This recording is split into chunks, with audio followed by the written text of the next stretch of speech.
รายการนี้เหมาะสำหรับนักกีฬาตกปลาทุกเพศทุกวัยทุกภาคทั่วประเทศทั่วโลกครับผม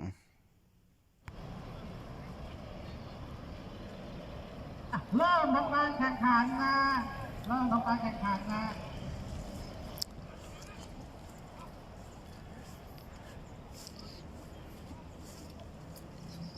เริ่มทำการแข่งขันนะ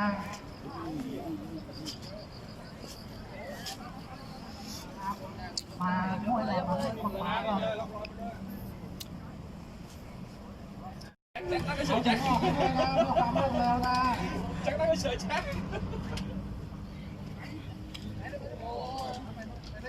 เอ้ยช้าอันนี้เหรออันนี้เหรอลูกมานอนนี่มา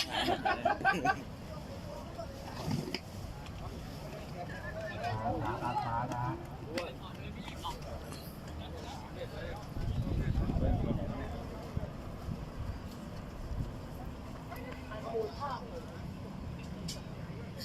เอาไปเอา6 โลมาอีกเร่งม้วนหน่อยพี่วันลดเกียร์หน่อยพี่วันต้องนี่นะต้องนี่นะผมว่าผมวัดนะเยอะนะเนี่ยผ้าอยู่ไหนอะผ้าเฮ้ยไม่ต้องพูดอย่าวูบล้มเงียงทับอีกล้มทับอีกรถเราเบียดหักอีกเพิ่มเกียร์หน่อยICA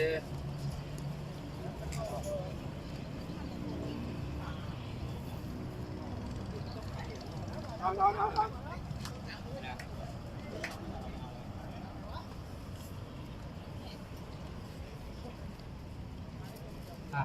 พากันเรื่อยๆนะพากันไม่ทันนะโอ้โหเขาไหวไหมเนี่ยเดี๋ยวตัวที่2เขาบอกนะตัวที่2เขาบอกนะ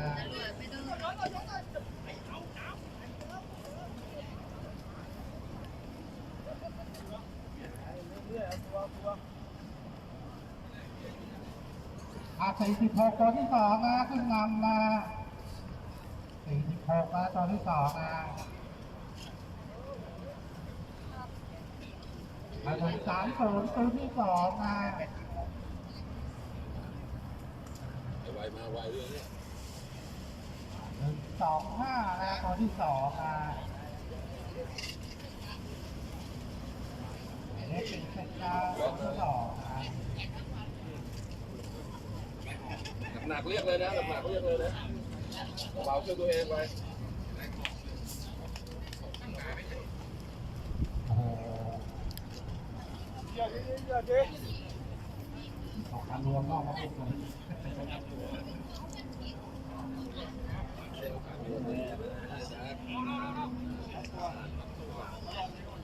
ตูดใหญ่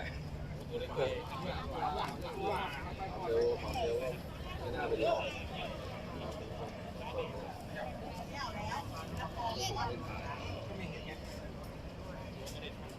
อาจจะนั่งเป็นตึงไว้เดี๋ยวหลุดไม่ผ้าก็ไม่พกด้วยผ้าก็ไม่ใช้เชื่อ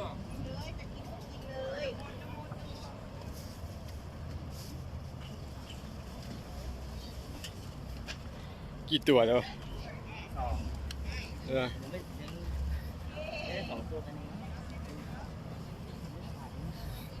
ม่ขายไม่ขาย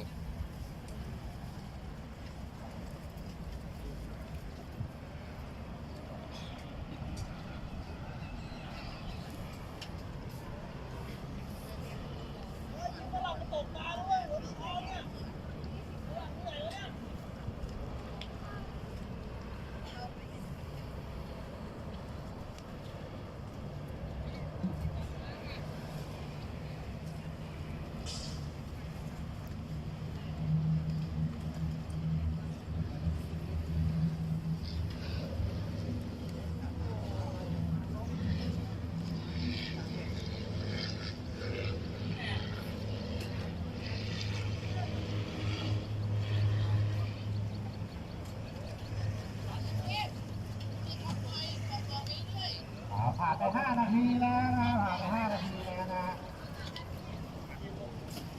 หมายเลข125นะตัวที่3จับดิช่องมินบุรีนะช่องมินบุรีนะขึ้น นำอยู่นะตรงนี้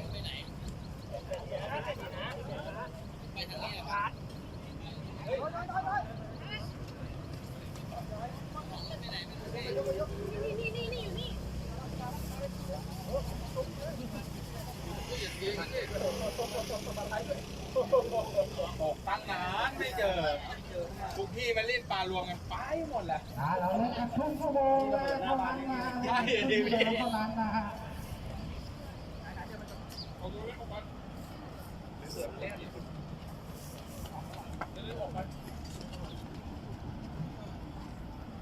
ที่มารวยอย่าถอดโจเดิน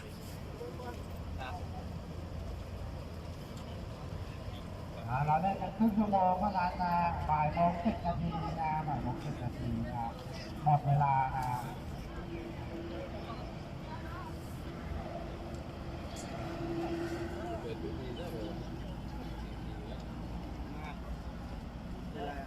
มาอีกแล้วนะยอดบางโพนะ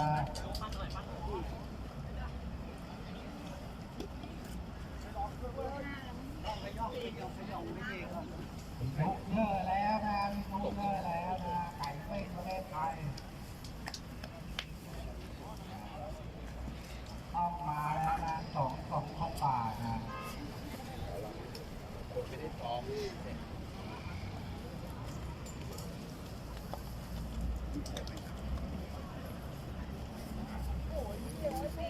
ตกเงียบ ที่แพ้กันเตะก่อน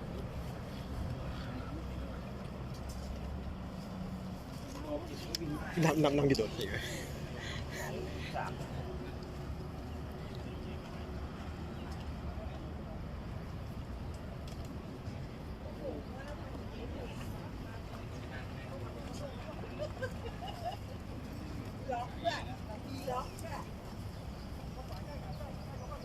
ล้วนะไก่เป้งประเทศไทยนะมาแล้วนะ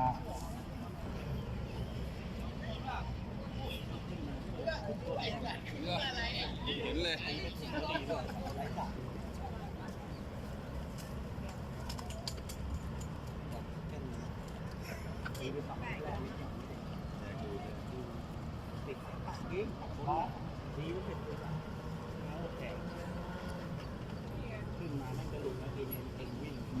ขึ้นขับนะ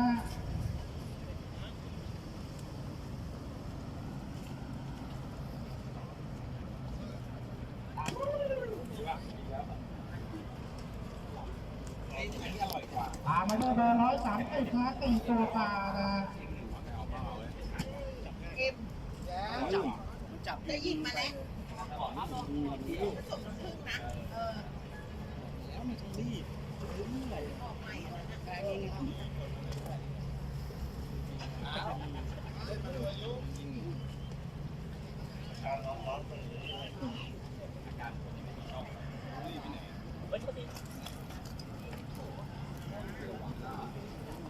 อุ้ยซื้อแล้ว เอารองเท้าสตั๊ดเปล่าผมมีนะ เจอโควิดไปเนี่ยนักที่ตายโย6 ต้นถอยนะ ต้องพอแล้วมั้ง เปิดอะไรกันนะ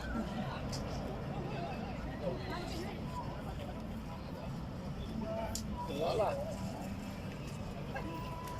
แบกดีกว่าเล็กไม่ต้องช้อนหรอก อ้าวไปไหน ว่าจะอยู่ช่วง ป้าเขาปล่อยปลาไปไหนเอาไว้ให้คนตกเล่นเขาไม่ต้องตีก่อนปลาตัด เร็วหน่อยนะครับเร็วนิดเร็วนิดนะครับ ฮะ ตัวที่3เดินแล้วตัวที่4เดินแล้วไม่ไหวแล้ว ตั้งแต่ ถามอยู่กันตัวเดียวเองนะครับมีกันอยู่นะครับ ครั้งที่แล้วผมเขาวิ่งเลยตะคิวไม่มันไม่ได้วิ่งก่อนมันไม่ได้วิ่งก่อนวิ่งเลยเอกนะผมเอง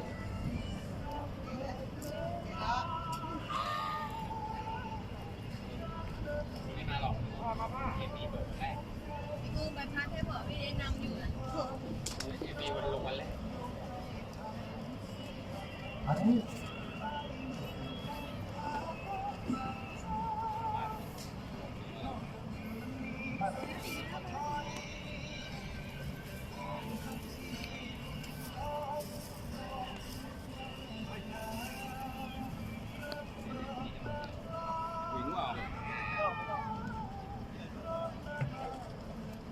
ต่อที่7มามือมาด้วยลูกบอลเข้ามาเดี๋ยวพี่หน้าดูเลยโอ้คนหน้าระวังเลยนะไม่เป็นไรลงมาทาง2อยู่ตรงนี้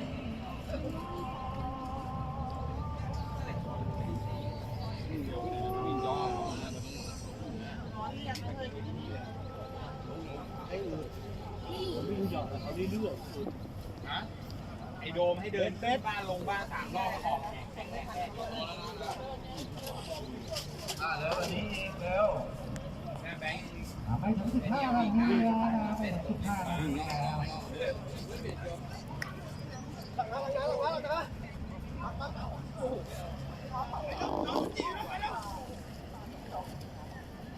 น้องบอลวิ่งแซงแล้วอย่าช้านะครับบอลขายาวด้วย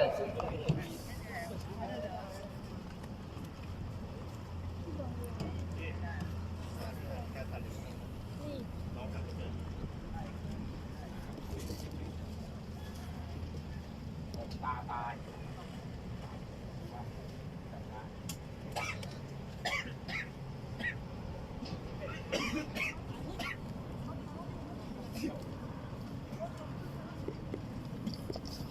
อย่าเปิดเวลา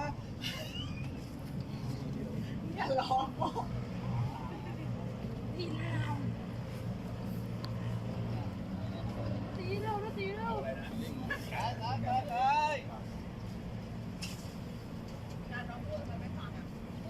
เล่นกับเขาด้วยแล้วเนี่ยลูกพี่เนี่ยรายวันตัวเท่าไหร่เนี่ยอีกนิดนึง ไปพูดแบบอะไรเราก็วิ่งเนี่ยรู้บอกว่าพี่ไปวางก็วิ่งแล้ว วิ่งเนี่ย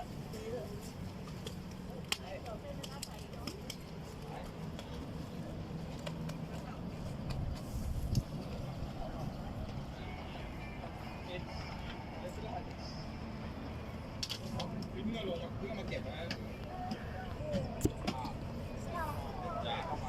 การทีมงานวิชาใช้เด็กมีเปิดตัวของช่องมาด้วยวิชาไปเยี่ยมไม่ได้ครับวิชาในปี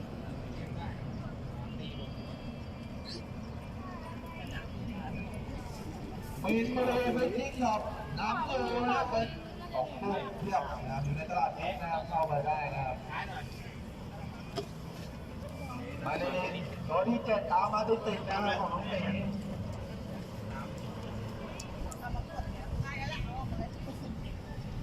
เล่นบอลทีโตซื้อรับซื้อลูกน้องเลยไก่ที่2 คนตามกันมาติดๆเลยไก่ที่ของผมก็รอนะครับ มี2 อันน่ะ เนี่ยจะวิ่งนะ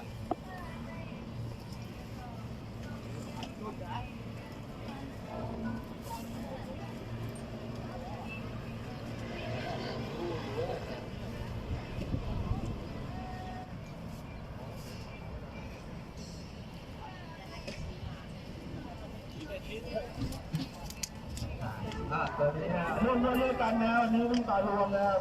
มีเพิ่มตอบแทนให้นะที่1 4,000ที่2 2,000นะครับเดี๋ยวมีแจกอีกนะครับ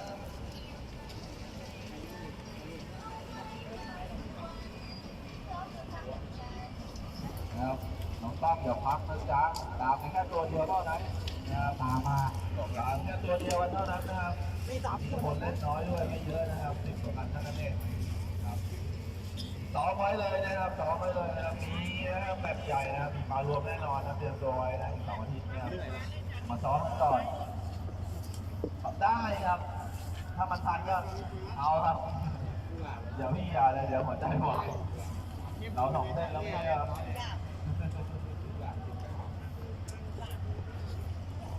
เปิ้ลน้องเปิ้ลที่มาติดๆเลยต้องพลาดไม่ได้นะจ๊ะ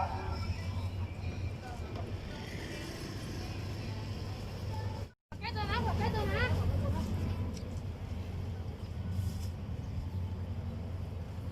เ วอร์มก่อนนะครับแบบนี้ผมวอร์มให้ก่อนนะครับ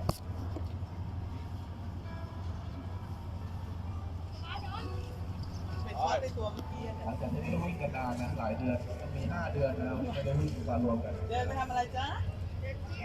อาจารย์พี่ก้าวตอนนี้พี่ก้าวตัวแล้วเป็นที่มาแล้วต้องสุดท้ายได้ไหมพี่โจ้การรวมนะ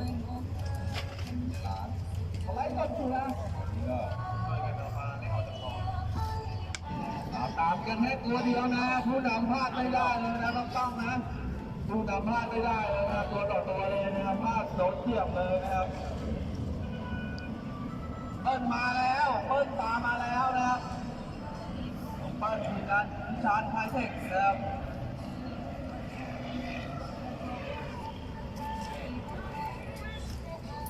โอ้โหเราต้องขึ้นตีแล้วมันจะถึงกิโลแล้วมีหมดเดี๋ยวดูนะมีหมดน่าจะหมดมาวัดแล้วเฮ้ยรอดก่อนไม่ว่างหน้าลงนะไม่ว่างไปลงนะแล้วนะจ๊ะหมด13 นะครับ13แล้ว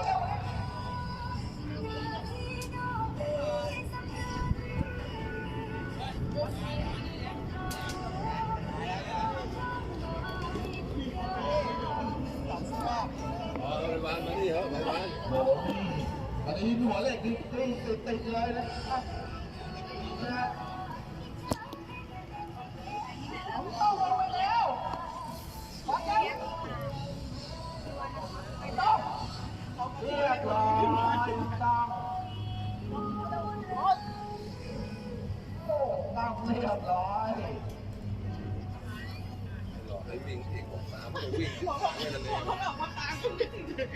น้องท่องมาใส่แต่ไม่เป็นไรผมไม่คุ้มร่วงอยู่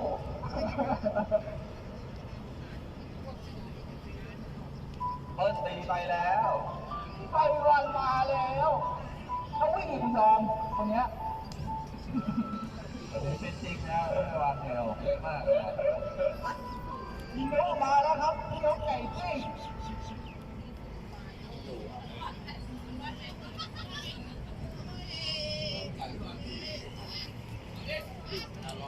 เรียบร้อยมาทำไรไปได้ตัวนี้ขึ้นที่2นะต้องเลยครับ กดไงเปิ้ลเฮ้ยอ้วกเลยถึงก็อ้วก เฮ้ย20 แดงเว้ยไอ้บอล20 แดงต้องได้นะเดี๋ยวต้องได้2นะเวลาก็เหลือไม่เยอะแล้วนะครับ3 นาทีไม่เหลือดีแล้วนะ3 นาทีเท่านั้นนะได้แก้ตัวมันอีกแค่2 ตัวไม่เกินนี้นะครับ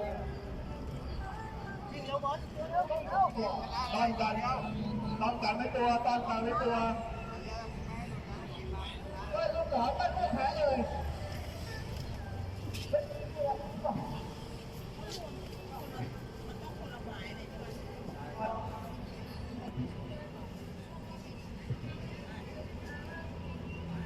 เวลาได้ครับเวลา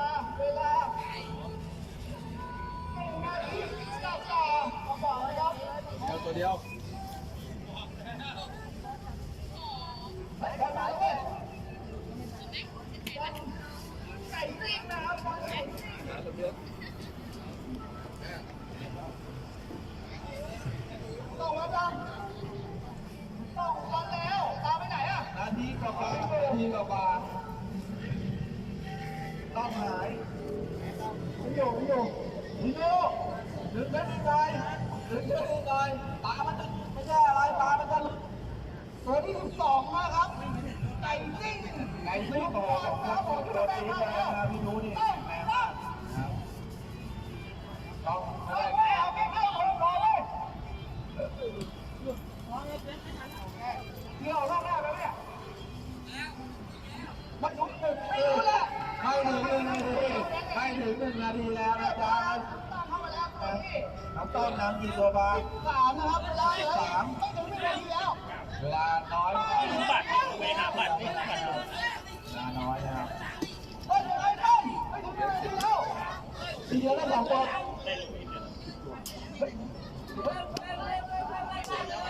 ใครตามที่2เนี่ย2เลยล่ะเวลาไม่ถึง1 นาทีแล้ว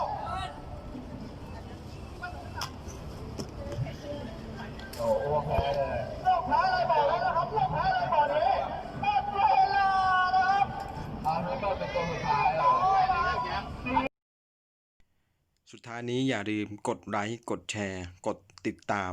ให้ด้วยครับผมเพื่อเป็นกำลังใจในการทำคลิปต่อไปครับผมขอบคุณครับ